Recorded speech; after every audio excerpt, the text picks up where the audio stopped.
नमस्कार दोस्तों, free study 94 YouTube channel पे आपका फिर से स्वागत है। हम बात करने वाले हैं 71वीं बीपीएससी से रिलेटेड जो है ना न्यू अपडेट आया है। और ये न्यू अपडेट है परीक्षा नियंत्रक जो बीपीएससी के अंतर्गत हैं राजेश कुमार सिंह। इन्होंने जो है ना 71वीं संयुक्त प्रारंभिक परीक्षा से जुड़ी बहुत सारे से मन में स्टूडेंट्स के मन में जो है सवाल रहते हैं, उन्होंने सारी बारीकियों को बताया है। और ये भी बताया है कि आपको एग्जामिनेशन हॉल में कितने बजे से एंट्री मिलेगी, कितने टाइम तक मिलेगी, अगर कहीं पर भी कोई दिक्कत होती है तो आप कमीशन से कैसे आप जुड़ सकते हैं, कैसे आप इन्फॉर्म कर सकते हैं।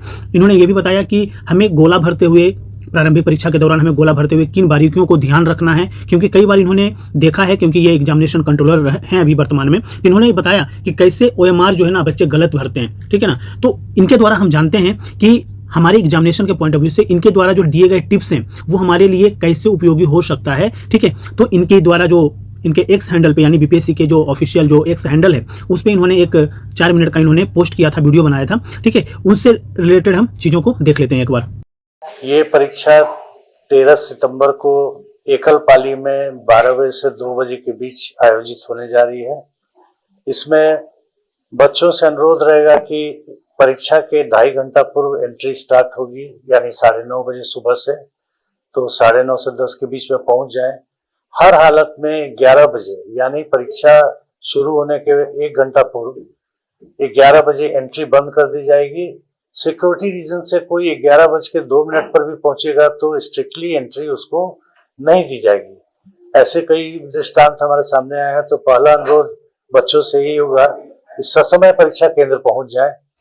6 तारीख को एडमिट कार्ड अपलोड कर दिया जाएगा। बच्चे 6 तारीख को एडमिट कार्ड डाउनलोड कर सकते हैं और अपने परीक्षा केंद्र के जिले को जान सकते हैं। 11 तारीख को यानी परीक्षा के 48 घंटा पूर्व उन्हें परीक्षा सेंटर के बारे में भी बता दिया जाएगा। वो अपना परीक्षा केंद्र देख सकते हैं। बच्चों से दूसरा अनुरोध ये होगा कि कई तरह के सोशल मीडिया प्लेटफॉर्म पर तरह तरह के अफवाह हम लोगों के भी संज्ञान में आता है और बच्चों को भी देखने को मिलता है। अफवाह किसी पर ध्यान नहीं दें। अगर ऐसी कोई बात सुनने में आती है जो नॉर्मल से अलग हट के हो तो आयोग के आधिकारिक एक्स हैंडल को या आयोग के वेबसाइट को जरूर देख लें कि उसमें ऐसी कोई बात तो है नहीं। हमारे भी संज्ञान में आता है तो आयोग द्वारा भी उसका खंडन किया जाता है सच में, लेकिन बहुत ज्यादा मात्रा में ऐसी अफवाहें फैलती हैं तो उसका खंडन किया जाना भी संभव नहीं हो पाता है। तो अनुरोध होगा बच्चों से कि अफवाहों पर ध्यान नहीं दें और अगर कोई ऐसी बात होती है तो आयोग के वेबसाइट और एक्स हैंडल को जरूर देख लें।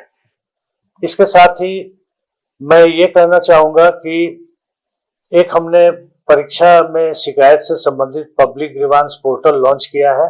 एक्चुअली मुख्य परीक्षा से ही ये लागू हो गया और आगामी सभी परीक्षाओं में हम ये सुविधा बच्चों को दे रहे हैं।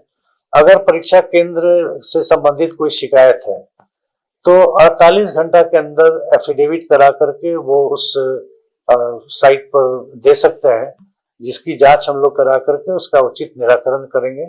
48 घंटा समय इसलिए दिया गया है कि बच्चे अगर दूसरे जगह केंद्र पर गए हैं तो उन्हें एफिडेविट कराने में समय लग सकता है। 48 घंटा के अंदर वेबसाइट पर उस पोर्टल पर वो अपनी शिकायत दर्ज करा सकते हैं।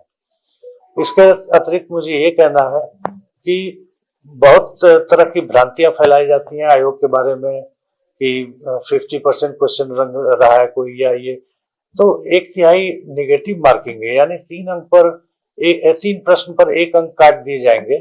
तो लोग अपना ये देख करके कि तुक्का भी लगाना है तो अगर 2 ऑप्शन में कंफ्यूजन है तभी तुक्का लगाएं, अन्यथा नेगेटिव मार्किंग बड़ा खराब होता है। पिछले बार हम लोगों ने देखा था कि 1100 लोग लगभग ऐसे थे जिन्हें माइनस में नंबर प्राप्त हुए थे। तो अभ्यर्थियों से अनुरोध होगा कि निगेटिव मार्किंग है इसलिए इसमें बिना कंफर्म हुए प्रश्न का उत्तर नहीं दें। गोलों को सही से रंगें। अगर गोलों को रंगने के बाद मिटाने की कोशिश होती है या व्हाइटनर लगाने तो उसमें स्कैनिंग में मल्टीपल स्कैनिंग हो जाएगी तो वो अयोग्य वो प्रश्न साबित हो जाएगा और निगेटिव मार्किंग में 1/3 नंबर काट लिए जाएंगे। तो इस तरह का काम नहीं करें। जब कंफर्म हो जाए कि हाँ यही आंसर मुझे रंगना है तभी गोलों को रंगे। कई बार ऐसे भी देखने में आता है कि हड़बड़ी में लोग रोल नंबर लिखना और उसके संबंधित गोले को रंगना तक भूल जाते हैं। तो आपको जब ओएमआर शीट मिलती है प्रश्न पत्र पुस्तिका मिलती है, तो सबसे पहले उसमें रोल नंबर भर लें, नाम वगैरह जो भरना है भर लें, उसके बाद ही प्रश्नों को देखना शुरू करें। ये बाद में सोचेंगे कि बाद में करेंगे, ऐसे ही मामले में अच्छा ऐसे भी दृष्टांत सामने आए हैं पिछली परीक्षाओं में कि एक डिजिट गलत हो जाने के चलते दो परीक्षार्थी का रोल नंबर एक हो जाता है, जो स्कैनिंग के दौरान हमें पता चलता है। तो रोल नंबर बड़े ध्यानपूर्वक भरेंगे, क्योंकि एक डिजिट भी गलत हो जाएगा तो उनकी सारी मेहनत पर पानी फिर जाएगा। और बाकी अनुरोध करेंगे कि सेल्फ स्टडी अधिक से अधिक करें, और बच्चों को शुभकामनाएं मेरी तरफ से। तो दोस्तों इस तरीके से इन्होंने जो है ना पूरी बारीकियों को आपके साथ साझा किया है। तो एग्जामिनेशन हॉल में अगर हम बैठते हैं तो तनाव बिल्कुल भी नहीं लेना है, गलतियां बिल्कुल भी नहीं करने हैं। जो चीज़ को इंस्ट्रक्शन में दिया गया है, ठीक है, उसको फुलफिल करना है। जैसा कि आप सभी एडमिट कार्ड डाउनलोड कर चुके होंगे, ठीक है, आप सभी को जो है ये पता चल चुका होगा कि हमारा किस जिले में सेंटर पड़ा है। और इन्होंने ये भी बताया कि 11 तारीख को यानी एग्जामिनेशन से 48 घंटे पहले आपको एग्जामिनेशन सेंटर यानी वो विद्यालय का नाम, वो कॉलेज का नाम हम बताएंगे जहां आपको पहुंचना है, ठीक है। तो ये सारी चीज़ें हैं जो आपको ध्यान रखना है, ठीक है। तो जिन लोग अभी तक ट्रेन वगैरह का टिकट नहीं करवाए हैं तो प्लीज़ एग्जामिनेशन हो रहा है, 13 सितंबर को ही हो रहा है। पूरी तैयारी कमीशन ने कर ली है, ठीक है। तो आप सभी भी तैयारी कर लीजिए, ठीक है। तो एक छोटा सा इन्फॉर्मेशन था ताकि जो है खुद परीक्षा नियंत्रक जो हैं बीपीएससी के, इनके द्वारा जो चीज़ें बताई गई है उससे हमें फुलफिल करना है, ध्यान रखना है, ठीक है। तो थैंक यू सो मच।